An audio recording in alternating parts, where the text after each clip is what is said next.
Tuon ta daw ni si Idol man ni Idol. Kay nagpalutang ni, murag daghan ni kuha kay daghang kay tawo Idol. Tan-awon tani kung maayong remedyo ani kay medyo nagkalma ng panahon, maayo ng panahon Idol. Ay, sus Idol. Matamba ka. Dadago mo nga naman kuha Idol oh. So, pagkatahom lang Idol. Nagkilo na Idol. Daghan ni mamalit diri sa puno Idol kay brato ra.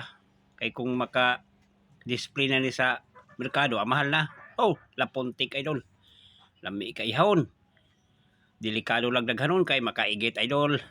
Og na ay lahing na ito Idol. Mo ni. Lami kay na paksiw Idol. Tambok ay na. Makabutong yung sabol. So, na para Idol. Daghan yung kay lay matamba ka Idol. Mo na kuha. Oh.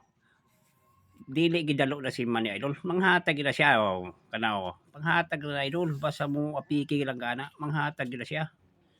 Pero Idol, daghang kuha Idol. Siguro mas sobra 20 kilos Idol. Oh, palit na si Mainti sa lahing Idol. Gusto ko siguro musulan. Gusto siguro mo dumurog. Wala na makadurog. Idol, dalhon daw na sa Manila Idol, Lapuntik. Ay mo na ipakaon daw dito. Kay lami daw kay na.